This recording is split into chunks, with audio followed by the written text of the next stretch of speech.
आज हम हाज़िर हैं अपनी नई एपिसोड के साथ क्यू डॉट के प्लेटफॉर्म से। आज हमारे गेस्ट हैं बिलाल ख़ान। आज हम बात करेंगे म्यूज़िक की। It's all about music. Bilal Khan मेरे उस्ताद भी हैं, मैं इनसे रुबाब सीख रहा हूँ। तकरीबन 2 साल हो गए हैं और थोड़ा थोड़ा बजाना आ गया है।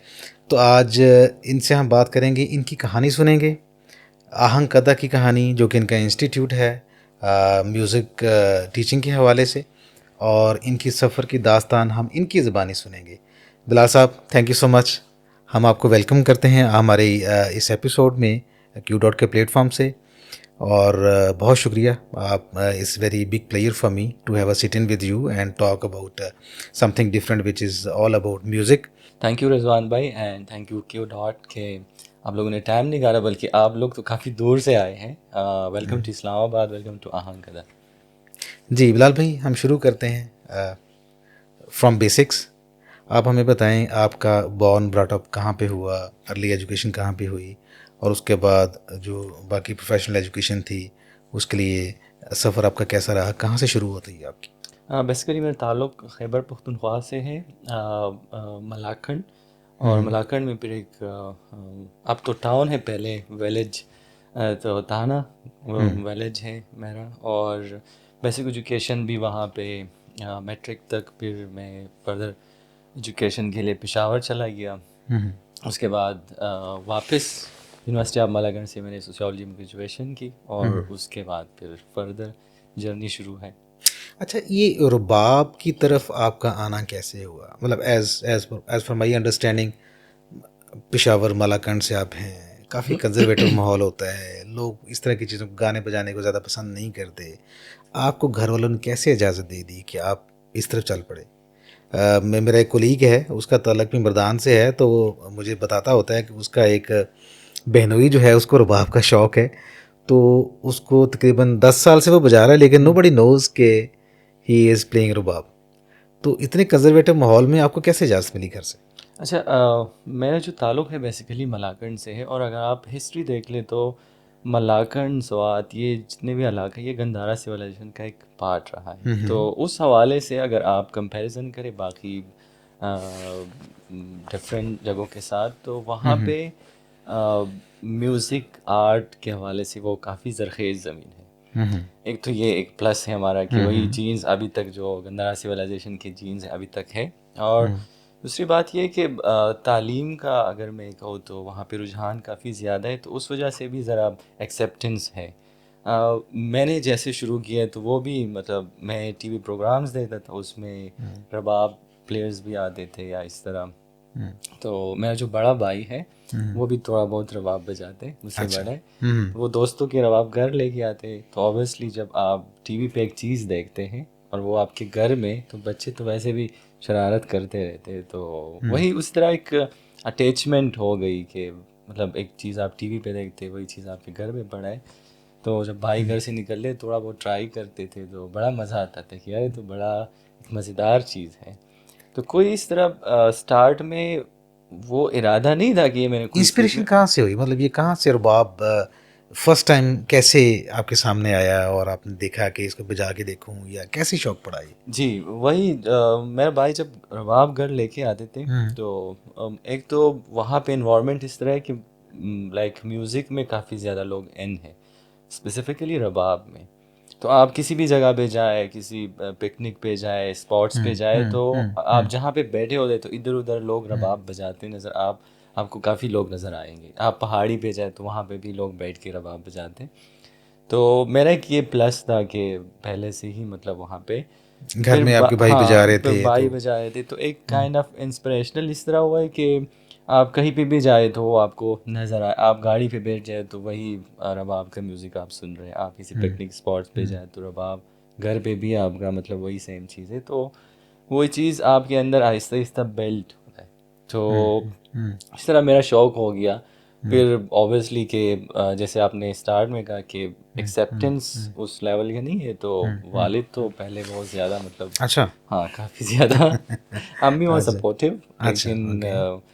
जो मेरा वालिद है उसने काफ़ी मना किया। अब वो ऑब्वियसली जो एनवायरनमेंट है हमारी सोसाइटी का, पेरेंट्स बहुत ज़्यादा सेंसिटिव हो जाते हैं अपने बच्चों को इस तरह की एक्टिविटीज़ में मतलब देख के। तो बहरहाल वो चीज़ें फिर आहिस्ता आहिस्ता टाइम के साथ एडजस्ट हो गए जब मैंने फर्दर पढ़ाई और सब कुछ। वो ये मेरे ख्याल से इंसान के ऊपर भी है कि वो अपने इस फ़न को या के अंदर जो स्किल है वो किस तरह लेके जाए। अच्छा, उसके बाद आप यूनिवर्सिटी आ गए। जी।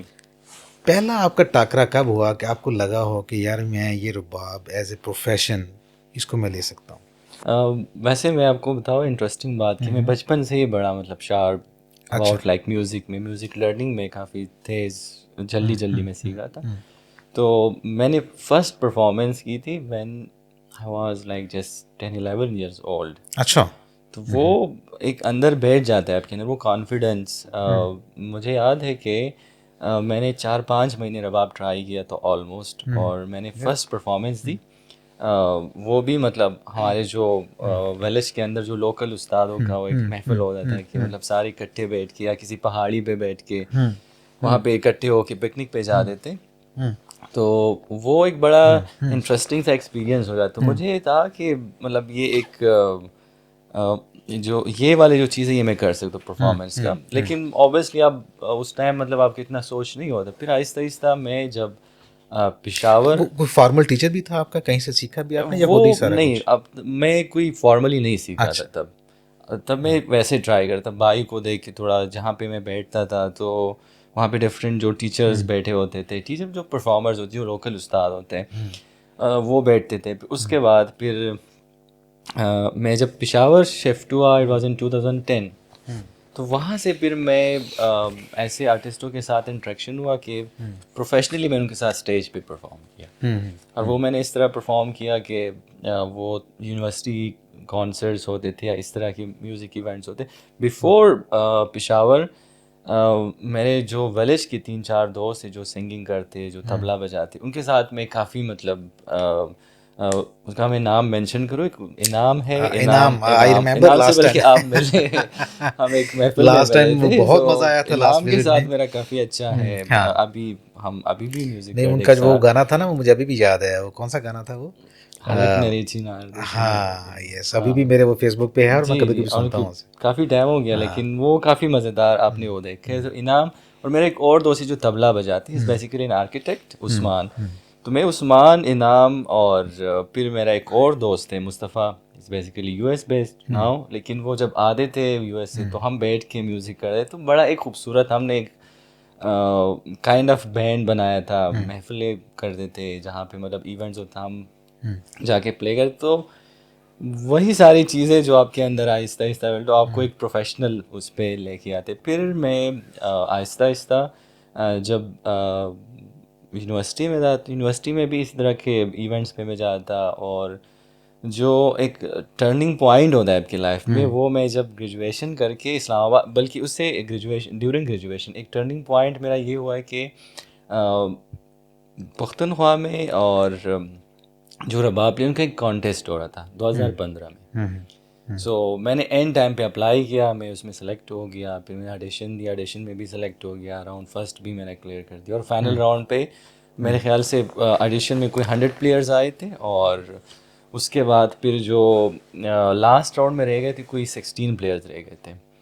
तो उसमें फिर बड़ा इंटरेस्टिंग ये हो गया कि वो मैंने विन किया। अच्छा। फर्स्ट प्राइज़ मुझे अच्छा। मिला अच्छा। उस कंपटीशन का, नेशनल ग्रैंड रबाब कॉन्टेस्ट। तो वो 16 प्लेयर्स थे एंड पे लास्ट राउंड में, वो मैंने विन किया। तो वहाँ से ऑब्वियसली अब इतना बड़ा एक अचीवमेंट है मेरे लिए कि इतने सारे प्लेयर्स और उसमें मैं फर्स्ट प्राइज़ ले रहा हूँ। तो मेरे लिए एक बड़ी बात थी। फिर वो एक लाइफ टर्निंग आपका एक पॉइंट बन जाती। फिर वहाँ से मुझे आइडिया गया कि इस्लामाबाद में मतलब, और क्योंकि वो कॉन्टेस्ट इस्लामाबाद में हुआ था, तो यहाँ का एनवायरनमेंट डिफरेंट है ऑब्वियसली, जहाँ से मैं बिलोंग करता हूँ वहाँ का एनवायरनमेंट डिफरेंट है।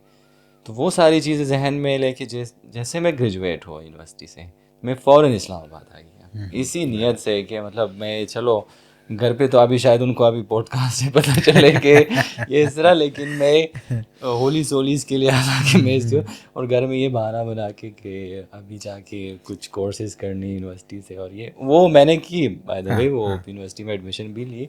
लेकिन वो एक काइंड ऑफ बहाना कि चलो इस बहाने में इस्लामाबाद आ जाओ। उसके बाद आपने यहाँ पे आहंग कदा की बुनियाद रखी, तो ये ख़्याल कहाँ से आया कि एक म्यूज़िक स्कूल होना चाहिए? और अब क्योंकि मैं खुद भी आपका शागिर्द हूँ, आपसे सीख रहा हूँ, तो आई नो कि आपने मुझे कितने मुश्किल से मुझे सिखाया है ये। शुरू के 3-4 महीने बहुत टफ़ थे। ऑनलाइन तो काफ़ी मतलब ऐसे कई टफ दफ़ा हुआ दिल जी। किया, मतलब स्ट्रिंग्स इंस्ट्रूमेंट जो है वो बहुत, आई डोंट नो बाकियों के बारे में, लेकिन स्ट्रिंग्स इंस्ट्रूमेंट जो है 6 महीने तो मुझे तारों के ऊपर फिंगर चलाने में मुझे लगे थे, तो it was very tough thing. तो ये कैसे, अच्छा, लेकिन इसके बाद साथ ये भी है कि आपने जिस मेथडोलॉजिकल वे से मुझे सिखाया आपने, और एक शुरू से बेस, मुझे आज भी याद है कि आपने मुझे कहा था कि भैया आपने आप आज हम स्टार्ट करने लगे हैं तो आपने यूट्यूब पे कोई भी किसी किस्म की वीडियो जिसके बारे में नहीं देखनी, ताकि एक फ़्लो जो है सीखने का वो एक चले आगे, तो एक स्टेप बाय स्टेप हम हाँ, आगे ये मेरा एक मूव करें। स्टूडेंट को ये सजेशन होता है कि आप किसी जगह से लर्न कर रहे हैं तो आप जब तक एक लेवल पे ना हाँ, पहुंचे हाँ, आप वो वीडियोस, क्योंकि फिर आप कंफ्यूज होते हैं। हाँ, हर उस्ताद का अपना एक तरीक़ाकार होता है। मेरा यही अप्रोच है कि आफ्टर लाइक 3-4 मंथ्स 5 मंथ्स आप यूट्यूब देखेंगे तो आपको समझ आएंगे कि ये बंदा क्या नॉर्मली होता लोग कितनी देर बाद भाग जाते हैं? मतलब मुझे लगता है कि पहले 6 महीने इट्स वेरी टफ, कि है। या तो वैसे बंदा आर हो जाएगा या हाँ, पार हो जाएगा, या बंदा भाग जाएगा तो या बंदा इन कर जाएगा। 6 महीने बाद पता चलेगा कि बंदा स्टे करता है कि नहीं करता। तो वैसे तो मेरा यूजुअली यह अप्रोच है कि इंसान के अंदर पैशंस हो और पैशन हो तो मतलब वो फिर रुक जाता है। लेकिन रेजिलियंस मैं होनी चाहिए हाँ फाइट तो बैक करने की, कि हाँ छुट्टियां हो गई हैं। बेसब्रा नहीं होना चाहिए थोड़ा। सही बात, जी इट्स वेरी टफ। अच्छा, ये आहंग कदा का जी ख्याल कैसे आया कि मतलब रुबाब बजाना, प्ले करना महफ़िलों में, दोस्तों की महफ़िल में, ये और बात है, जी बहुत से लोग जी बजाते हैं, जी लेकिन इसको एक प्रोफेशन की तरह लेके स्कूल बनाना और उसमें फिर आगे उसको लेके चलना, स्कूल की डिज़ाइनिंग में ये आई नो आपकी बैकग्राउंड पे, और स्कूल के एक पूरा एटमॉस्फेयर जो है वो म्यूज़िक से रिलेटेड है। ये आहंग कदा का ख्याल कैसे आया कि ये होना चाहिए? अच्छा, जैसे मैंने जिक्र किया जहाँ से मैं बिलोंग करता हूँ तो वहाँ पे म्यूज़िक कॉन्सेप्ट डिफरेंट है, यहाँ पे डिफरेंट है। मैं एक मेरे विलेज के अंदर है हुनर कोर के नाम से, जो अमजद शहजाद हमारे इलाके का एक अच्छा हुनर पोइट। कोर? हुनर कोर। अच्छा। तो ओके। वहाँ पे मतलब वो म्यूज़िक सिखाते भी ओके। है और उनका ताल्लुक़ ऐसे लिटरेचर से है, पोइट्री भी करते हैं। तो वहाँ पे मैं काफ़ी बचपन से वहाँ भी बैठता था। तो Amjad Shahzad is like my teacher, कि मतलब उनसे मैंने ये सारी चीज़ें उठना बैठना ये म्यूज़िक के हवाले से मैंने उनसे सीखा है। तो वहाँ पे बैठ के थोड़ा सा मतलब ऑब्वियसली आप उस इन्वायरमेंट में बैठते तो वो जैसे हमें गाइड करते थे तो वो तरीक़ाकार आहिस्ता आहिस्ता आप अपने अंदर लेके आते। फिर मैं जिस यूनिवर्सिटी से बिलोंग करता हूँ वहाँ पे मतलब आप रबाब और ये म्यूज़िक नहीं कर सकते, वहाँ पे थोड़ा सा माहौल डिफरेंट है। यहाँ पे मैं आ गया इस्लामाबाद तो मुझे वही डर था जहन में कि अगर यहाँ पे मैं यूनिवर्सिटी रबाब लेके जाऊँ तो पता नहीं लोग क्या रिस्पॉन्ड, यूनिवर्सिटी से ना निकाल ले, कुछ इस तरह ना हो जाए। बहरहाल मुझे दोस्तों ने कन्वेंस किया कि आप लेके आए। अच्छा, मैं रबाब लेके आया। इंटरेस्टिंग बात ये कि मैं जब ग्राउंड में बैठ गया यूनिवर्सिटी के ग्राउंड में तो काफ़ी सारे लोग जमा हुए और वो जिस दोस्त ने मुझे कन्वेंस किया था वो भी सारे बैठे थे। तो वो जब महफ़िल ख़त्म हो गया तो उसमें 2-3 जो अभी भी मुझे याद है आ गए, एक लड़की 2 लड़के के, ये आपने हमें सिखाना है। अच्छा, मैंने कहा क्या, मुझे तो खुद नहीं पता, बस थोड़ा बहुत है कि मैं बजा ले। उन्होंने कहा कि नहीं आपको बहुत पता है, आपने हमें सिखाया। बहरहाल मैंने उनको यस कर दी, वो मेरे घर आते थे तो मुझे वहाँ से क्लिक हो गया, क्योंकि ऑब्वियसली आपको जब आप घर से आते हैं पढ़ते हैं तो आपको फाइनेंशियल सपोर्ट घर से ही मिलता है। फिर आहिस्ता आहिस्ता अगर आप इंडिपेंडेंट, जैसे उन्हें मुझे फ़र्स्ट फ़ी दी तो मुझे बड़ा फील हुआ कि यार ये तो मतलब बड़े मज़े का काम है कि आपको पैसे भी मिल रहे, आप अपने स्किल को भी पॉलिश कर सकते। और मैं घर पे मतलब डिपेंडेंट नहीं हूँ उसके बाद, अगर मैं ये काम आगे परसू करूँ। तो वो एक आइडिया आ गया कि इस तरह के इसको लेके जा सकते हैं। फिर यहाँ 2000 पे थोड़ा जी सा मैं ऐड कर दूँ कि जी जी अगर जी आपकी हॉबी जो है जी आपका पैसा कमाने का जरिया भी बन जाए ना, हाँ, इससे अच्छी बात खास इज़ अ आपके लिए कुछ ब्लेसिंग। नहीं हो सकती। इट्स अ हाँ नहीं, ब्लेसिंग, रियली इट्स अ या ब्लेसिंग। It's a blessing. तो वहाँ से फिर खैर मैं कुछ दोस्तों से यहाँ पे मिला इस्लामाबाद में, जिसमें मैं जिक्र करूँ सलमान यूसुफजई मेरा बहुत अच्छा दोस्त है, अतीक अफरीदी जो एक्स ऑफ काइंडनेस ऑर्गेनाइजेशन चला रहे हैं, इन लोगों से मैं मिला और जब मैं उन लोगों से मिला तो वहाँ से भी काफ़ी ज़्यादा आइडियाज़, क्योंकि दे आर वेरी सपोर्टिव अभी तक, मतलब हम कनेक्ट है और एक साथ काम भी करते हैं। तो फिर मैंने 2017 के एंड पे इसको ऑफिशियली थोड़ा सा देख लिया कि क्योंकि तब मैं हॉस्टल में रहता था। हॉस्टल में मतलब जो स्टूडेंट्स आते थे, ऑब्वियसली हॉस्टल का वो एनवायरनमेंट उस तरह नहीं होता कि आप किसी को सिखाए, कभी एक मसला होता है कभी दूसरा मसला। तो मैंने फिर ऑफिशियली F11 सेक्टर में एक छोटी सी जगह, जैसे अब ये ऑफिस है, इतनी सी जगह ली मैंने और वहाँ से शुरू की। तो मुझे कुछ दोस्तों ने डिस्करेज किया कि आप क्या शुरू करें, मतलब इसमें तो कोई फ्यूचर नहीं है वो। अच्छा। हाँ, लेकिन मैंने कहा कि मुझे लग रहा है कि मतलब ये काम हो सकता है अगर आप प्रॉपर तरीके से करें। तो बहरहाल मैंने वो शुरू कर दी। उसके बाद फिर फर्स्ट डे पे लाइक वहाँ का जो मैं रेंट है इस्लामाबाद में, वैसे रेंट ज़्यादा है, तो एक डर तो था वैसे कि मतलब पता नहीं कैसे पूरा करूँगा मैं सब कुछ। लेकिन यकीन करें, मैं फर्स्ट डे पे आई रिमेंबर वाज 6 जनवरी, जब मैंने 6 जनवरी 2018 जब मैंने ये ओपनिंग कर दी, और इट वाज सैटरडे और मंडे को हमने क्लासेस शुरू कर दी। मंडे को 5 एडमिशन हुए। तब मैं 25,000 रेंट दे रहा था, तो 5,000 एडमिशन ले रहा था, 5,000 रजिस्ट्रेशन फ़ी ले रहा था और मंथली फ़ी भी 5,000। तो 10,000 मुझे, मतलब 5 स्टूडेंट एडमिशन की तो 50,000 मुझे। मैं कहा यार ये तो 2 महीनों का रेंट मैंने एक दिन में रखे थे। तो वो एक सिक्योरिटी में पॉइंट ऑफ व्यू से कि it's like a secure business, और काम भी इस तरह है कि आप अपने स्किल को भी पॉलिश करें, आप एक अपने कल्चर को भी प्रमोट कर रहे हैं, तो वाई नॉट इसको प्रॉपर ऑफिशियली तरीके से इसको लेके जाए। तो वहाँ से ये सारे आइडियाज़ बन रहे थे। फिर आहिस्ता आहिस्ता लोग कनेक्ट हो रहे थे, दोस्त अच्छे मिल रहे थे। हमने कम्युनिटी इस तरह बनाई कि लाइक माइंडेड लोग कम्युनिटी है, पढ़े लिखे लोग, पढ़े लिखे मतलब कि किताब से ताल्लुक़ रखने वाले लोग और स्पेशली आर्ट से ताल्लुक़ रखने वाले लोग, उन लोगों से मुलाकातें होते रही। और फिर उसके बाद हमने रबाब में, तो पहले रबाब के हवाले से मतलब ये एकेडमी खोलना चाह के, मतलब मैं रबाब इसमें सिखाऊंगा, लेकिन बाद में उसमें आइडियाज़ हमने वायलिन क्लासेस और इस तरह की गिटार क्लासेस, बाकी चीज़ें हमने इवेंट्स शुरू किए, डिफरेंट आर्टिस्टों को बुलाना शुरू किए। फिर हमें कोविड में, जब कोविड शुरू हो गया तो ऑब्वियसली पूरी दुनिया में एक डिफरेंट बिजनेस का मॉडल बन गया। अच्छा, ये भी बता दें चलते चलते कि आहंग कदा का नाम कैसे आया ज़हन में? हाँ, क्या आहंग मतलब है कदा, इसका? आहंग कदा मैंने बेसिकली फेसबुक पे वैसे पोस्ट किया कि मैं एक म्यूजिक स्कूल बनाना चाहता हूं, मुझे नाम सजेस्ट कर ले। अच्छा। तो बहुत सारे लोगों ने नाम सजेस्ट किए, लेकिन मैं अभी जिक्र किया अमजद शहजाद जो हमारे इलाके का एक पोइट है, उसने मुझे कहा कि आप एकेडमी का नाम आहंग रख लें। मुझे ये नाम बहुत ज़्यादा कैची लगा कि यार it's like a beautiful name, Aahang music academy. फिर मैं सोच रहा था कि आहंग तो ठीक है, लेकिन उसके साथ मैंने कहा कि उसके साथ गदा लग जाए तो इस kind of the house of melody, yes. तो वो इतना मज़ेदार बन गया कि फिर वो आहिस्ता आहिस्ता हमने ऑफिशियली अनाउंस भी किया कि हम इसका आहंग कदा नाम रखें, तो लोगों को बहुत पसंद आई है। अभी अभी कितने स्टूडेंट्स हैं आपके पास? स्टूडेंट्स यहाँ पे, अच्छा हमारा काम थोड़ा सा मतलब काइंड ऑफ सीजनल होता है। अच्छा। कभी ज़्यादा होने कभी सीजनल क्या मतलब? सीजनल मतलब कि अभी 2 महीने के लिए सीखने आए और फिर ब्रेक तो ले ली है? नहीं, अच्छा यहाँ पे सीजनल का मुराद मेरा ये है कि गर्मी में हमारा काम थोड़ा सा डाउन होता है। उसका एक रीज़न है कि गर्मी यहाँ पे बहुत ज़्यादा है, घर से निकलना गर्मी में थोड़ा सा मुश्किल काम होता है, क्लोज स्पेसेस में बैठना भी मुश्किल होता है। सर्दी में फिर ज़्यादा लोग निकलते हैं इस तरह की एक्टिविटीज़ के लिए। यहाँ पे इवन कॉन्सर्ट्स होते हैं मोस्टली। लेकिन जो स्टूडेंट्स हैं आपके, वो तो रेगुलर नहीं होते हैं आपके साथ? रेगुलर होते हैं, लेकिन उस पे मैं आ रहा हूँ कि यहाँ पे सेमेस्टर ब्रेक भी होते हैं सब। अच्छा। वो थोड़ा लॉन्ग होता है इस्लामाबाद में। उसके बाद फिर सितंबर से जो समर ब्रेक ख़त्म हो जाए, उसके बाद फिर और स्टूडेंट्स आना शुरू होते हैं। यहाँ पे थोड़ा सा ये कि कंसिस्टेंसी बहुत कम स्टूडेंट्स में, क्योंकि मोस्टली मतलब ये होता है कि आपको देख के या किसी और को देख के और रबाब बजा अगले दिन वो भी रबाब ख़रीद के आ जाते हैं। तो मेरा तो रेशो जो कंसिस्टेंट लोग है वो बहुत कम है बनिस्बत। आप ये काम किया करें ना, वो यूएई में बड़ा एक फेमस है एक चीज़ तरीकाकार जिम वालों का। वो 1 महीने की अगर फ़ीस होती है ना 200, वो कहते हैं कि आप 3 महीने की फ़ीस हम आपसे ना 400 लेंगे, बजाय आप 600 के आपसे हम 400 लेंगे। क्योंकि उनको पता है कि ज़्यादातर लोग जो है ना ये 10 दिन आएंगे, 15 दिन आएंगे, उसके बाद नहीं आना है इन्होंने। तो इनसे ना लालच दिलवा के इनको तो इनको 400 बजाय 150-200 लेने के 400 ले लो, 200 इनको छोड़ दो क्योंकि इन्होंने आना नहीं है 15 दिन बाद।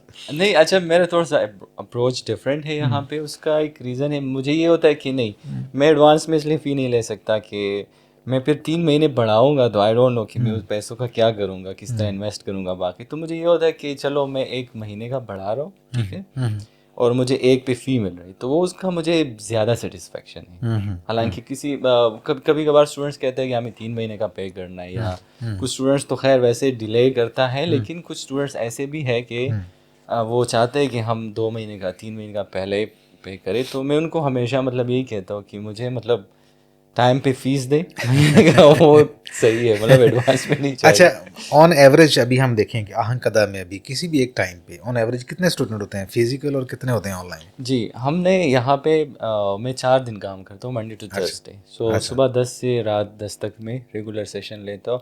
12 घंटे 13 घंटे कभी कभी हो जाते हैं। उसमें फिर ये है कि मैं एडजस्ट करता हूँ, मोस्टली तो 1-to-1 सेशन होते हैं। सो मेरे 30 अराउंड स्टूडेंट। क्लबिंग नहीं हो सकती 2-3 स्टूडेंट्स उसमें इकट्ठे? हाँ, वो बहुत रेयर, मतलब होता वो अगर बेसिक लर्निंग हो हाँ, तो हाँ। मैं कोशिश करता हूँ, क्योंकि मैं ग्रुप में, और ग्रुप भी इतना बड़ा ग्रुप नहीं, 2-3 स्टूडेंट्स का हार्डली, इससे ज़्यादा नहीं। मेरा मोस्टली मैं जो तरीक़ाकार है वो कोचिंग स्टाइल है कि आप एक एक स्टूडेंट को गाइड कर रहे हैं, फिर हम एक कंबाइन सेशन भी रखते हैं। तो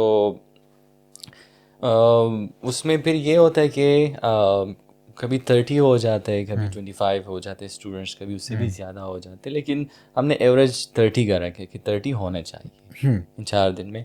फिर मैं ऑनलाइन मैंने बहुत लिमिटेड स्लॉट्स रखे, मैं 10 स्लॉट्स हैं ऑनलाइन का, तो वो भी साथ साथ एडजस्ट कर रहा हूँ। तो मेरे ख्याल ऑनलाइन से ज़्यादातर कहाँ से होते हैं? Overseas, overseas? हाँ ओवरसीज़ पाकिस्तानी है, दुबई से, लेकिन यानी कि आप मैं दुबई से यानी कि कनेक्ट है, यूएस बेस्ड है, अच्छा, कनाडा बेस्ड है, ऑस्ट्रेलिया बेस्ड है मेरे स्टूडेंट्स। ओके, तो ओके। है, काफ़ी स्टूडेंट्स हैं। अब आहिस्ता आहिस्ता कोशिश करें कि जैसे ग्रुप क्लासेस होती है वो भी, तो ओवरसीज वाले आपको ज़्यादा तंग करते हैं या लोकल वाले तंग करते हैं ज़्यादा? नहीं ओवरसीज़ वाले नहीं सीखने के करते। मामले में? सीखने के मामले में भी ओवरसीज़ इसलिए मुझे यही लग रहा है, मेरा यही अप्रोच है कि वहाँ पे आप बहुत स्केजुअल तरीके से अपनी ज़िंदगी को चला रहे हैं, मतलब अपने प्रैक्टिस को टाइम देना, अगर आप मुझे फ़ी दे रहे हैं तो आपको एक एहसास है। यहाँ पे मुझे लग रहा है कि लोग चूँकि एक्सेस ज़्यादा है, तो वो उस तरह नहीं ले रहे जो मतलब लेना चाहिए सीरियस, कि अगर मैं यहाँ पे आपको फिज़िकली वो पढ़ा रहा हूँ तो आपको ज़्यादा फ़ायदा लेना चाहिए बनिस्बत कि आप जो ऑनलाइन स्टूडेंट्स हैं वो मुझसे ज़्यादा मतलब सवाल पूछते हैं, वो कोशिश करते हैं कि हम ज़्यादा से ज़्यादा सीख लें। हालांकि वहाँ पे मुश्किल है ऑब्वियसली, हाँ, और इट्स सामने काइंड बैठ ऑफ, के सीखना और चीज़ है, हाँ ऑनलाइन सीखना और चीज़ है, और जी स्पेशली म्यूज़िक सामने बैठ के सुन रहे होते हैं आप, वायर स्ट्रिंग्स देख रहे होते हैं कौन सी बज रही है, कैसे बज रही है। कोई आपका ऐसा ख़ास शागिर्द जिससे आप बहुत मुतमिन हों, बहुत सेटिस्फाइड हों, मैं बहुत खुश हूँ, ये जो है ना मेरा नाम रोशन करेगा आगे? बहुत मुश्किल कर दिया आपने क्योंकि अब मैं एक का नाम लूँगा तो बाकी देख ज़्यादा का नाम ले लें। हाँ। हाँ। अच्छा, कुछ स्टूडेंट्स हैं जो वाकई मतलब इस फ़न को, इस फील्ड को बहुत सीरियस ले रहे हैं कि मेरे को कर मेरा सबसे फर्स्ट स्टूडेंट, मैं हमेशा कोट करता हूँ ये हारून। वो बहुत मेहनत करते हैं, जैसे मतलब वो अपने स्ट्रोक्स पे बहुत ज़्यादा, उनका जो स्टाइल है वो बहुत मज़े का है, बहुत स्ट्रॉन्ग उसकी मतलब स्ट्रोक स्टाइल है।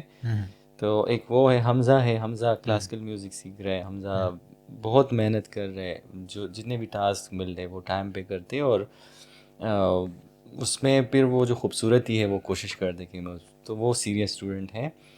इसके अलावा फ़ीमेल में कोमल, कोमल में सबसे पुरानी स्टूडेंट है, तो कोमल भी बहुत मेहनत कर रही है, और वो इस फ़ील्ड को, रबाब को सीखना चाहती है वाकई, मतलब सीरियस उसमें। इसके अलावा अभी जो नए स्टूडेंट्स आए उसमें भी कुछ सीरियस स्टूडेंट्स हैं। एक मेरा स्टूडेंट है बड़ा इंटरेस्टिंग सा उसका है, शायद मैं नाम ना मेंशन करूं क्योंकि आई गेस उसके फैमिली वो रिस्ट्रिक्शन बहुत ज़्यादा है, लेकिन उसने इस वक्त सब कुछ छोड़ा है, वो स्पेसिफ़िकली म्यूज़िक लर्निंग के लिए इस्लामाबाद आए, और वो सिर्फ म्यूज़िक अंडरस्टैंड करने के लिए। और वो माशाल्लाह माशाल्लाह वो इतना तेज़ है, तेज़ इन द सेंस कि लर्निंग में कि उनको कोई भी टास्क मिलता है तो मैं हैरान हूँ कि 3-4 महीनों में उस बंदे ने जो क्लासिकल म्यूज़िक कॉन्सेप्ट्स है, ताल काउंट करना, ताल के अंदर काम करना, और राग सीखना, मैं हैरान हूँ कि मतलब कुछ लोग इस तरह भी हो, हालांकि उन्हें बिल्कुल ज़ीरो से शुरू किया है, ये रबाब उसने यहाँ से ख़रीद लिया सब ये कुछ। बाकी लोग आहंग कदा के स्टूडेंट्स सुन लें, सिर्फ 3 स्टूडेंट्स हैं जो स्टैंड आउट किए हैं, नहीं नहीं नहीं नहीं, बाकी स्टूडेंट से उस्ताद वो मुतमिन बिल्कुल नहीं है। थोड़ी तवज्जो करें अपने नहीं काम के नहीं नहीं, ऊपर। ऐसी बात नहीं है। देखिए आपने वो सवाल किया, बशमूल मेरे, देखिए मैं भी उनमें शामिल हूँ। नहीं नहीं, आपने वैसे मैं आप तो पे 3 भी हफ्ते हो आया गए था मैंने कि क्लास नहीं ली प्रॉपर्ली। आप भी माशाल्लाह से मुझे ये आप वैसे माजिद से पूछ सकते हैं। माजिद से पूछ सकते हैं। वैसे मैं आपका हमेशा कोट करता हूँ कि ऑनलाइन स्टूडेंट्स में आप मैं हमेशा इस पे बिलीव करता हूँ कि एक स्टूडेंट कंसिस्टेंट है और वो दिन में थोड़ा सा टाइम भी दे देते तो वो, तो ऑनलाइन स्टूडेंट्स में भी मतलब आपका मतलब मैं जिक्र करता रहता हूँ कि यार रिजवान भाई जो भी है वो आपने क्लास टाइम पे लेते हैं और मेहनत करते। तो मेरे ख्याल से नाम मेंशन करना बहुत ज़्यादा मतलब स्टूडेंट्स है कि मेहनती स्टूडेंट्स हैं, मेहनत करते असल में हैं। सर हमारा मसला ये है कि हम मतलब ये हॉबी है, एक पर्सनल एक चीज़ है कि हम उसको ट्राई कर रहे हैं सीखने की।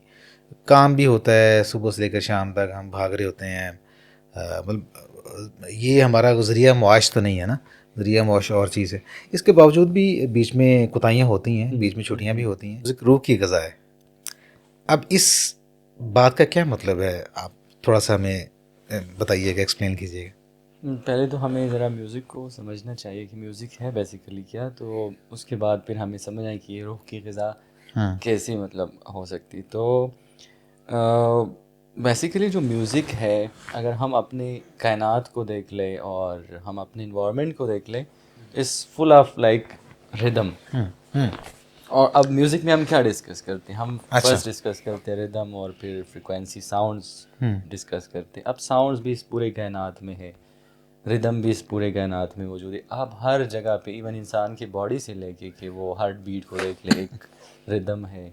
आप जैसे वॉक करते एक प्रॉपर रिदम में वॉक करते, रिदम मतलब कि जो इक्वल टाइम इंटरवल है वो आपको पूरी कायनात में हर जगह मिले। इस तरह की फ्रिक्वेंसी है, इस कमरे में डिफरेंट आवाज़ें हैं, लेकिन हम इसको ओवरऑल म्यूज़िक नहीं कहते, हम साउंड कहते हैं। नॉर्मल कोई भी साउंड आप इसको टच करें तो ये डिफरेंट साउंड है, ये डिफरेंट साउंड है। एक रबाब का एक था डिफरेंट आवाज़ का तो डिफरेंट करते हैं, तो काफ़ी ज़्यादा मतलब डिफरेंट आवाज़ है। जब तक आप इसको ऑर्गेनाइज्ड फॉर्म में ना लेके आए, तो सबसे फर्स्ट तो आप उसमें एक वो जो ऑर्गेनाइज्ड फॉर्म है वो लाजमी कर देते हैं कि अगर हम मौसीकी को देख लें तो वो एक organised form of different frequencies है, साउंड जिसको हम सुर कहते हैं। अब ये चीज़ें इंसान के अंदर आप देख ले कि वो ऑलरेडी मौजूद है, साउंड भी मौजूद है, ले भी मौजूद है जिसको हम रिदम कहते हैं। मतलब आप वो जब चाहते तो एक प्रॉपर मखसूस ले में आप रनिंग करते तो एक मखसूस ले में रनिंग करते, फिर आपका हार्ट बीट होता है। अगर एक चीज़ तो आपके इसकी अंदर फ्रीक्वेंसीज कहाँ से स्टार्ट होती हैं? कैसे, रेंज आप कह रहे हैं ना, फ्रीक्वेंसीज हैं हाँ साउंड की। वो डिपेंड करता है। जैसे हमारे म्यूज़िकल नोट्स जो हम यूजुअली यूज़ करते हैं, तो फ्रीक्वेंसीज का तो मतलब ये these are thousands of frequency, लेकिन जो हमारा मिडल रेंज शुरू होता है वो शुरू होता है like 130 megahertz, like 120 megahertz, 150 megahertz. ये हमारे लिए नॉर्मल रेंज फ्रीक्वेंसी है, जिसमें आप गज़ल गाते या इस तरह के जो सॉन्ग्स वगैरह होते हैं, या इससे भी थोड़ा मतलब जाके 180 164 इस तरह की जो फ्रीक्वेंसीज होती है, these are like middle range frequencies जो हम म्यूज़िक में यूज़ करते हैं। खैर ये थोड़ा टेक्निकल है, इस पे मैं अगर गुफ्तगू करना शुरू करूँ तो फिर थोड़ा सा बेसिक पे जाना पड़ेगा। तो मैंने जनरली कहा कि इस तरह इस वजह से मतलब हम कहते हैं कि मौसीकी रूह की ग़िज़ा है कि एक चीज़ आपके अंदर मौजूद है और वही चीज़ आपको अगर सुरों में तरतीब में मिले तो ऑब्वियसली वो आपके कानों पे अच्छा लगता है, जिसको मेलोडी कहते हैं। ये आवाज़ें आप डिफरेंट जगहों पे देख ले, आप गाड़ी में बैठे, गाड़ी में एक मखसूस किस्म की आवाज़, लेकिन कभी आप उसको मौसीकी नहीं कहते, हालांकि वो भी एक फ्रिक्वेंसी है। जो फ्रिक्वेंसी मैंने मेंशन की शायद उसी फ्रिक्वेंसी में एक फ्रिक्वेंसी हो। तो अगर बेसुरा म्यूजिक होगा जो कि वैसे म्यूज़िक बेसुरा नहीं होता। बेतरतीब, अच्छा नहीं, जो बेतरतीब हमारे आजकल के गाने वाले गाते हैं, जो कानों को ग्रां गुजरता है, मैं उस पे भी उसको डिफरेंट अप्रोच रखता हूँ। अच्छा। मैं ये अप्रोच रखता हूँ कि शायद वो आपके लिए तरतीब में ना हो, लेकिन किसी और के लिए हो तरतीब में हो। तो अच्छा। म्यूज़िक हमेशा तरतीब में है, मैं इस पे बिलीव करता हूँ। ये मेरे ख्याल से हमारे अंडरस्टैंडिंग की बात है। शायद मैं म्यूज़िक के ऊपर किताबें पढ़ता हूँ, मैं म्यूज़िक सुनता हूँ, तो मेरा म्यूज़िक अंडरस्टैंडिंग लेवल डिफरेंट है। लेकिन एक आम बंदे का मतलब कि जिसको म्यूज़िक का पता ना हो, लाइक थ्योरी के बारे में, प्रैक्टिकल। अच्छा, वो म्यूजिक की लैंग्वेज सेम है वर्ल्ड वाइड या मतलब? नहीं, लैंग्वेज देखिए, फ्रिक्वेंसीज तो all over the world same है। आप किसी भी मतलब फ्रिक्वेंसी को उठाए, वो रबाब पे ट्यून करे, गिटार पे ट्यून करे, से लैंग्वेज चेंज हो जाती है ऑब्वियसली। आप उसमें रेसिपी चेंज करते हैं। जैसे मतलब हम 7 सुरों को लेते हैं। अब 7 सुर होना तो ये चाहिए पूरी दुनिया का, अगर एक म्यूज़िक फॉलो होता है तो फिर तो एक जैसे होता। लेकिन इसी 7 सुरों को डिफरेंट तरतीब दे के डिफरेंट कल्चर्स ने अपने हिसाब से, जिसको मैं हमेशा ये स्टूडेंट्स को सिखाता हूँ कि जो हमारे इंटोनेशन है वो बहुत मैटर करते हैं। जिस तरह आप बोलते हैं, जिस तरह आप सोचते हैं, जिस तरह आप लिखते हैं, तो ये बड़ा मैटर करता है कि जब आप बोलते हैं जिस तरह, मतलब आपका लहजा है, तो उसी तरह आपकी मौसीकी भी। आप पश्तो म्यूज़िक को देख लें और आप स्पेनिश म्यूज़िक को देख लें। स्पेनिश जैसे बोलते हैं हमें फ़ौरन पता चले कि जिस तरह का स्पेनिश म्यूज़िक। फिर आप पाकिस्तान के अंदर पंजाबी म्यूज़िक को देख लें। पंजाबी म्यूज़िक के अंदर पहाड़ी म्यूज़िक डिफरेंट है। फिर बहुत सारे मतलब, तो ये आपके कल्चर पे डिपेंड करते हैं कि आप किस तरह, मतलब आपकी इंटोनेशन किस तरह है। जैसे मतलब एक गिटार को हम उठा लेते हैं। गिटार अगर हमारे शास्त्रीय संगीत, हिंदुस्तानी क्लासिकल, पाकिस्तानी म्यूज़िक में वो बजता है तो वो डिफरेंट बजता है। लेकिन आप किसी स्पेनिश को दे तो वो डिफरेंट बजा, किसी इटालियन बंदे को दे तो डिफरेंट बजाते हैं। हालांकि एक इंस्ट्रूमेंट है, लेकिन वो मेरे ख्याल से वो सारे कल्चर पे डिपेंड करते हैं कि आप रेसिपी उसी तरह मतलब उसमें डालते हैं। अच्छा, तो ये सुर जो हैं आप कह रहे हैं 7 सुर होते हैं, तो ये हमें अब 12 भी पढ़ाते हैं कि सारे गामा पादा निसा, ये 7 हो गए, बल्कि 8 हो गए। सारे गामा पादा निसा, सा अगेन 8वां सुर हो गया। सा बीच में फिर सा रे तीवर रे कोमल, फिर गा तीवर गा कोमल। तो ये तीवर और कोमल, ये अगर 7 सुर हैं तो फिर ये 12 कैसे हो गए? वैसे तो हम ये बिलीव करते हैं कि 7 सुर हैं जो कि शुद्ध फ्रिक्वेंसीज़ है। शुद्ध मतलब कि प्योर नेचुरल जो हमें मतलब नेचर से मिली फ्रिक्वेंसीज़ है वो 7 है। ये जो हम बात करते हैं कोमल तीवर, ये वही फ्रिक्वेंसीज़ हैं, लेकिन उसके like low and high frequencies, pitches different. मतलब जैसे हम म्यूज़िक में ये डिस्कस करते हैं सा, तो अब रे नोट को हम अगर ले रहे तो रे नोट की हमने 2 फ्रिक्वेंसीज रखी है, एक लो फ्रिक्वेंसी, एक हाई फ्रिक्वेंसी।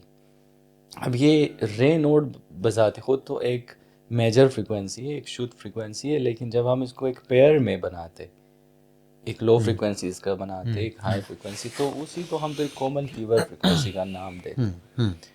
तो मैं बिलीव करता हूँ कि सुर 12 सुर है, तब 7 इसकी मेजर फ्रिक्वेंसीज है, इसको शुद्ध फ्रिक्वेंसी कहते हैं। लेकिन उसके जो वेरिएंट है, जो लो फ्रिक्वेंसीज नोट है, वो भी इसी नोट्स के आदाद में मेरे ख्याल से मतलब शामिल एक है। ही सुर है जी जिसको हम उसकी 2 मुख्तलिफ फ्रीक्वेंसीज अप जी, नोट लो और and high low and frequency. High हो लो को सकती हम हैं, कोमल कहते हैं और हाई को हम तीवर तीवर कहते कहते हैं। हैं। सो इसका नाम भी इसलिए हमारे म्यूज़िक में चेंज नहीं है, मतलब जैसे रे कोमल रे तीवर।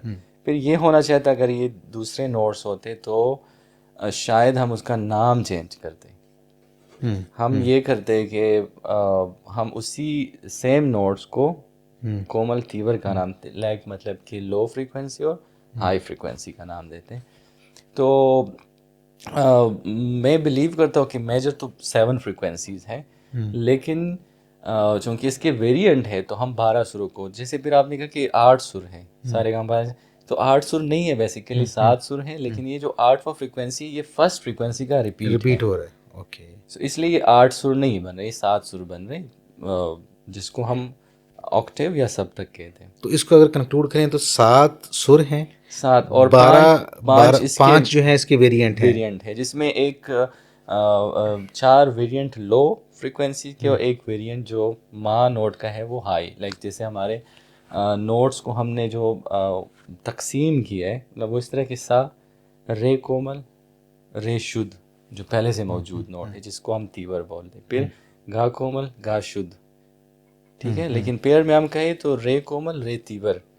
अच्छा, इसमें माँ का तीवर नहीं है? हाँ, नहीं माँ का तीवर है, माँ का उसमें आ रहा होता है। मैं थोड़ा सा तरतीब में, शायद ऑडियंस फिर कंफ्यूज हो जाएंगे कि मतलब में हम किस चीज़ के बारे में गुफ्तगू करते हैं, वो थोड़ा सा टेक्निकल हो जाए। देखिए, मैंने पहले डिस्कस किया कि वी हैव 7 मेजर नोट, जिसको हम शुद्ध नोट्स कहते हैं, ठीक है। अब इसमें हमने कुछ कोमल नोट्स बनाए, कुछ तीवर नोट्स बनाए, कुछ हाई बनाए, कुछ लो बनाए। उस पे मैं आ रहा हूँ कि सा हमने फर्स्ट जो शुद्ध नोट है वो अपनी हालत में छोड़ ली, फिर रे की एक लो एक हाई फ्रिक्वेंसी बनाए। शुद्ध अपनी जगह पे मौजूद है, लेकिन जब हमने दो फ्रिक्वेंसीज करी तो एक का नाम हमने कोमल कर दिया, एक का तीवर कर दिया, मतलब कि लो एंड हाई शुद्ध अपनी जगह पे मौजूद है।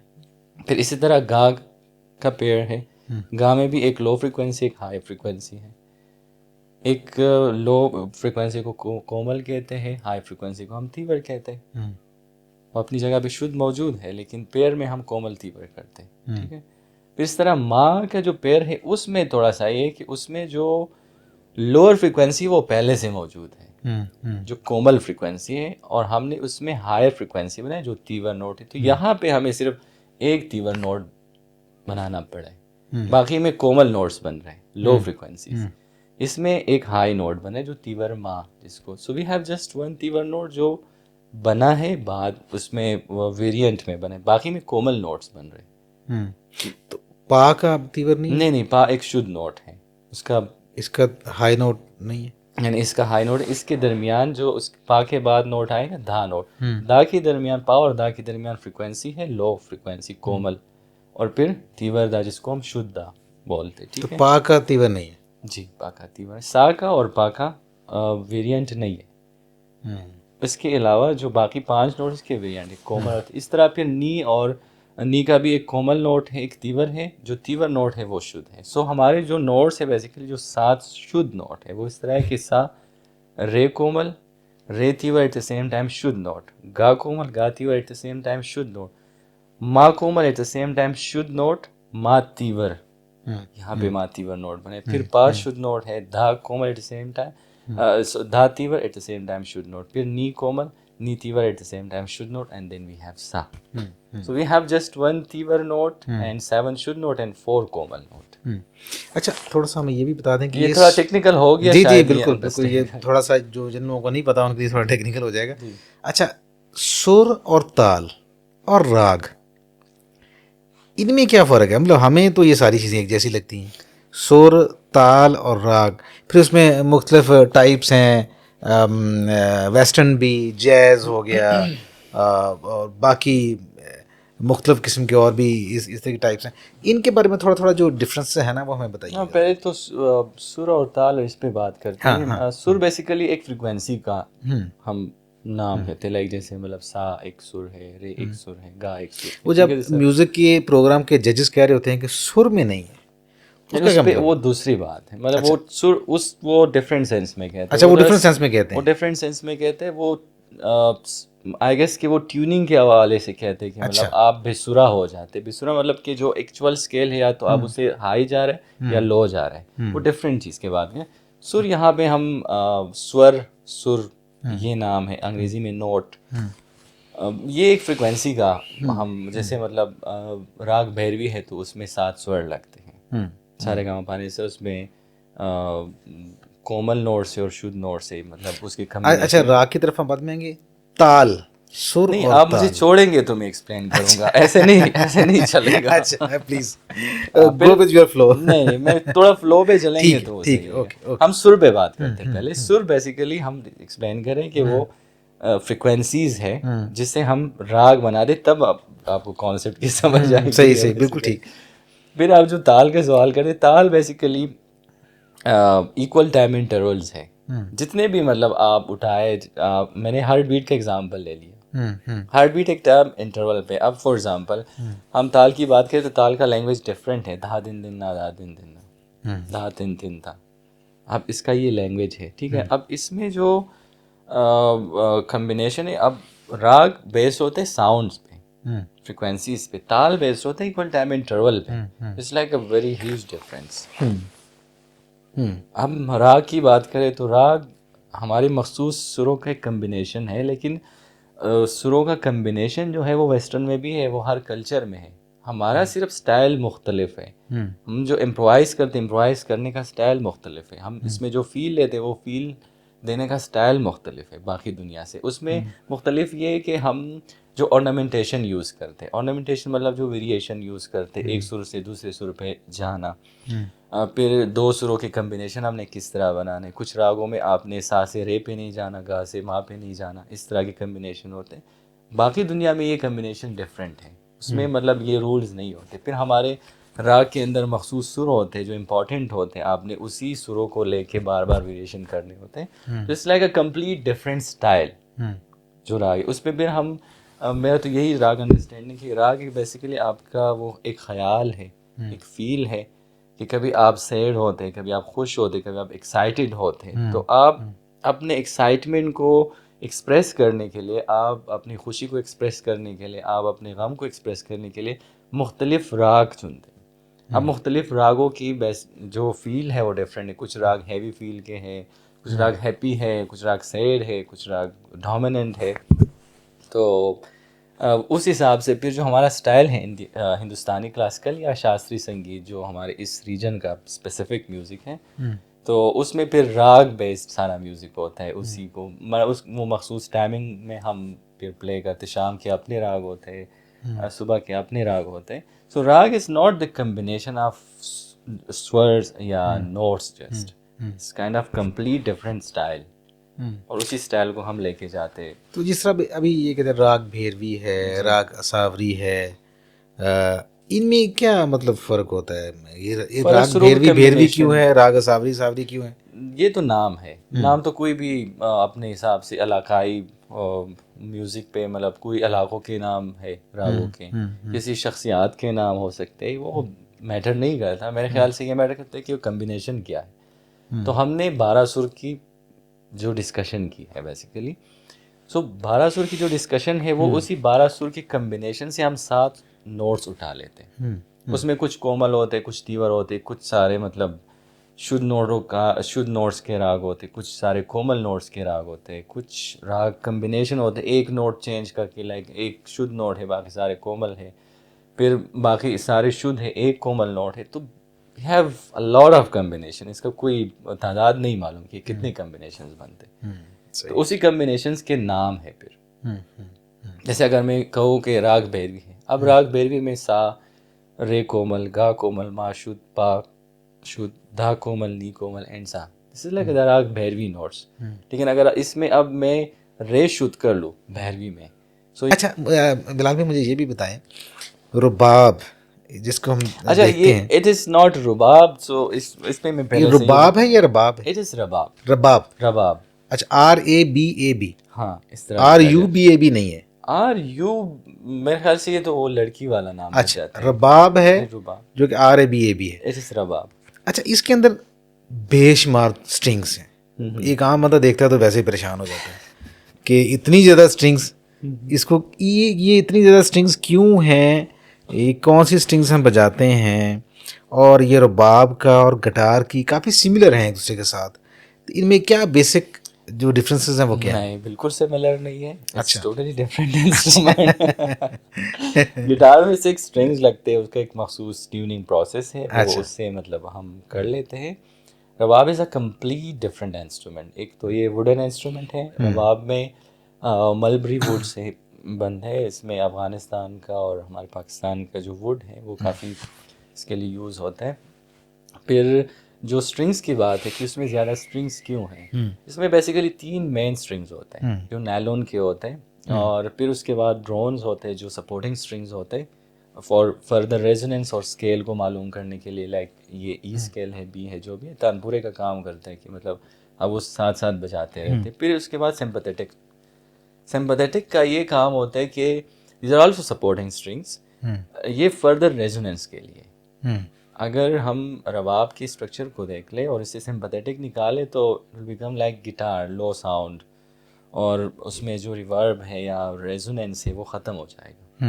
अब सिंपैथेटिक का काम ये है कि जो म्यूज़िक आप प्ले करते हैं वही म्यूज़िक आपने सिंपैथेटिक के ऊपर, वही राग आपने, क्योंकि जो हमारे गाने होते हैं ऑब्वियसली वो तो किसी स्केल बेस्ड होते हैं, स्केल मतलब किसी राग बेस्ड होते हैं, तो वही सेम हम ट्यून करते उसे सिंपैथेटिक के थ्रू। जब हम सिंपैथेटिक ट्यून करते अकॉर्डिंग टू राग, तो वो एक और खूबसूरत फील लेता है, लाउड होता है, मेलोडी ज़्यादा।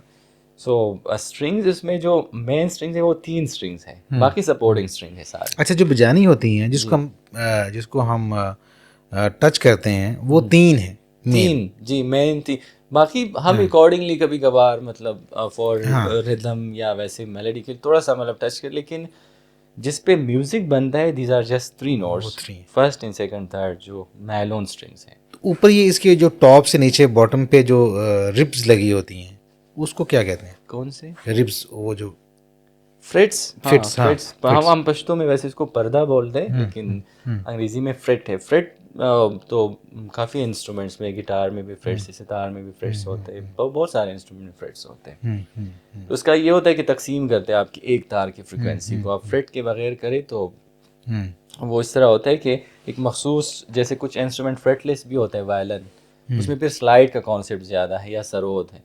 हमारा फिर थोड़ा सा लिमिटेड हो जाता है जब हम फ्रेट्स यूज़ करते हैं, उसमें मखसूस वही सुर आपने बजाने होते हैं। अगर आप 2 सुरों के दरमियान आधा मतलब क्वार्टर नोट लगाना चाहें तो आप नहीं लगा सकते, उसके लिए फिर फर्दर फ्रेट लगाना होता है।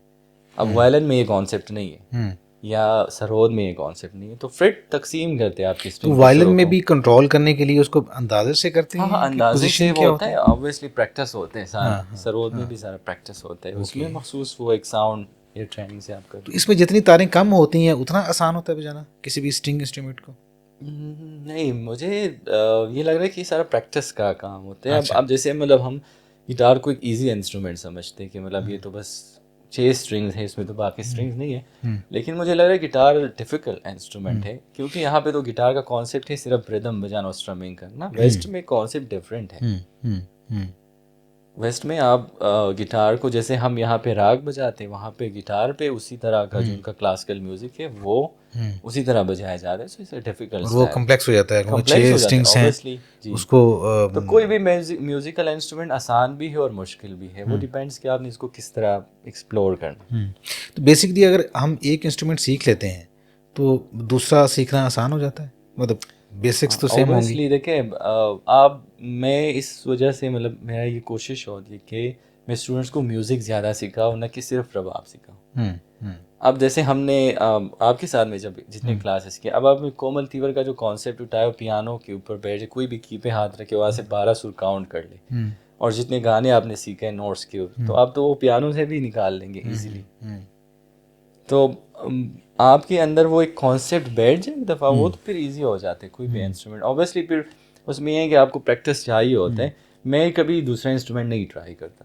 तो ये रबाब जो है, रबाब ये बेसिकली इसका ओरिजिन कहाँ से है, किस कंट्री से है? ये थोड़ा सा कंट्रोवर्शियल, मतलब इस तरह कंट्रोवर्शियल तो खैर नहीं, मैंने गलत वर्ड यूज़ किया, लेकिन इसकी हिडन हिस्ट्री है कि इट्स अ फोक इंस्ट्रूमेंट, और हमें नहीं पता कि कहाँ से आया। मैंने लाइक बीइंग अ रबाब टीचर, मैंने इसकी काफ़ी जितना अच्छा, इसके पढ़ा है। मुख्तलिफ वेरिएंट्स हैं, जी, करीब उस पे आ रहा हूँ मैं। इंस्ट्रूमेंट्स हैं मुख्तलिफ कंट्रीज में, सेंट्रल एशिया में, मैं आपको टर्की बता में। देता हूँ, जो रबाब है बेसिकली तो तुर्की में भी आप रबाब देख सकते हैं, ईरान में भी देख सकते हैं, हमारे पाकिस्तान के अंदर गिलगित में देख सकते हैं, ताजिकिस्तान में रबाब को देख सकते हैं। लेकिन जो हमारे पास रबाब है इट्स अ डिफरेंट रबाब, इसका जो शक्ल है। अब रबाब का वर्ड जहाँ पे यूज़ हुआ है लोगों ने डिफरेंट अपने कल्चर के हिसाब से उसे मतलब है, हमने उसे मतलब ये कि जो हमारा रवा, this is Afghan cultural instrument जो हमारे पास है, जो शेप है ये हमारा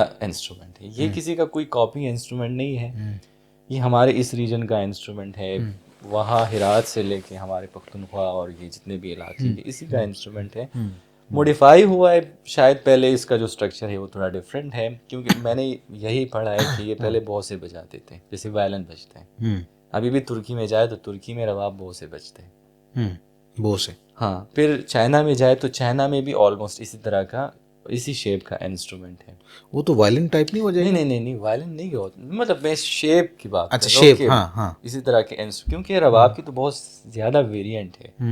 तो हम जब रबाब की बात करते हैं स्पेसिफिकली, जो अब पूरे दुनिया में इसका मतलब एक पहचान है, तो वो बाकी रबाब्स का नहीं है। वो जब हम रबाब की बात करते तो रबाब ये वाला जो अफ़गान रबाब है, फिर चूँकि ऑब्वियसली आप एक चीज़ को जब पहचान देते हैं वो आपका कल्चर बन जाता है। अब इसके साथ हमारा फिर वो काम नहीं कि कहाँ से आए इंस्ट्रूमेंट, हमारे के साथ यहाँ काम शुरू हो जाते हैं कि पहचान इसको किसने दिया और मॉडिफाई किसने किया और ये कैसे। जैसे मैं आपको रिसेंट एग्जांपल है, सरोद एक इंस्ट्रूमेंट है, रबाब से निकला एक शेप है ऑलमोस्ट काइंड ऑफ रबाब, लेकिन उसमें स्लाइड नोट्स बहुत ज़्यादा होते हैं। अब अफ़गानिस्तान से होके वो इंडिया चला गया, इंडियन ने अपना कि उस पर क्लासिकल म्यूज़िक, अब किसी को भी नहीं पता कि ये इंस्ट्रूमेंट कहाँ का है, वो समझते कि ये इंडियन क्लासिकल इंस्ट्रूमेंट है क्योंकि उस पर क्लासिकल म्यूज़िक बजता है। तो पहचान की बात होती है, रबाब हमारा इंस्ट्रूमेंट है जो इस शेप में है, ये हमारा अपना इंस्ट्रूमेंट है। ठीक है जी। बिलाल भाई, म्यूज़िक के बारे में बात हो रही है, रुबाब एक्सपर्ट से बात हो रही है, रुबाब भी हमारे पास पड़ा हुआ है, हमें कुछ सुनाएं, कोई खूबसूरत सा पीस जो कि आपके दिल के करीब हो, सुन के मज़ा आ जाए। अच्छा ठीक है, सुना।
है।